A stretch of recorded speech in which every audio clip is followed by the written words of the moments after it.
అప్పుడెప్పుడో క్లారిటీ ఇచ్చేసింది.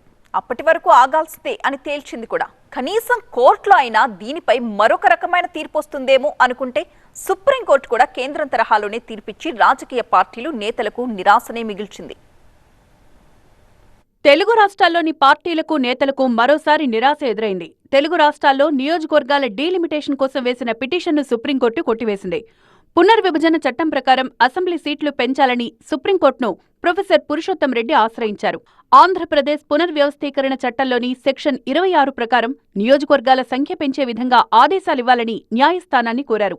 జమ్మూ కశ్మీర్లో డీలిమిటేషన్ జరిగిందని, కానీ ఏపీ విభజన చట్టంలో డీలిమిటేషన్ వ్యవహారాన్ని మాత్రం పక్కన పెట్టారని పిటిషన్లో ప్రస్తావించారు. ఇది భారత రాజ్యాంగానికి విరుద్ధమని న్యాయస్థానం దృష్టికి తీసుకొచ్చారు. 2022లో దాఖలు చేసిన ఈ పిటిషన్పై సుప్రీంకోర్టు పలుసార్లు విచారణ చేపట్టింది. ఈ అంశంపై జస్టిస్ సూర్యకాంతం ధర్మాసనం ఇవాళ తుది తీర్పు వెలువరించింది. రాజ్యాంగ పరిధిలోకి లోబడే ఏపీ విభజన చట్టం సెక్షన్లు ఉంటాయని కీలక వ్యాఖ్యలు చేసింది. 2026 జనాభా లెక్కల తర్వాతే డీలిమిటేషన్ ప్రక్రియ ఉంటుందని స్పష్టం చేసింది. 2026లో జరగబోయే జనగణన తర్వాత మాత్రమే డీలిమిటేషన్ ప్రక్రియ చేపట్టాల్సిందిగా చట్టంలో నిబంధన ఉందని ధర్మాసనం గుర్తు చేసింది. ఈ తరహా పిటిషన్లకు అనుమతిస్తే ఇతర రాష్ట్రాల నుంచి కూడా డీలిమిటేషన్పై ఇలాంటి వ్యాజ్యాలు వచ్చే అవకాశం ఉందని సుప్రీంకోర్టు తెలిపింది.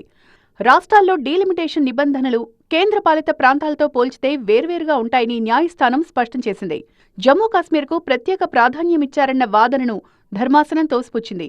జమ్మూ కాశ్మీర్ నియోజకవర్గాల పునర్విభజనకు సంబంధించి జారీ చేసిన నోటిఫికేషన్ను పిటిషనర్ తప్పుగా విశ్లేషించారని పేర్కొంది. ఏపీ పునర్విభజన చట్టంలో అసెంబ్లీ స్థానాలను ఏపీలో 175 నుంచి 225, తెలంగాణలో 119 నుంచి 153కు పెంచేందుకు పరిశీలన చేయాలని ఉంది. కానీ ఖచ్చితంగా పెంచాలని లేదు.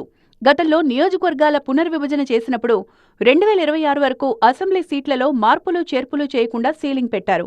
అందుకే అసెంబ్లీ సీట్లను పెంచాలంటే ఖచ్చితంగా రాజ్యాంగ సవరణ చేయాల్సి ఉంటుంది.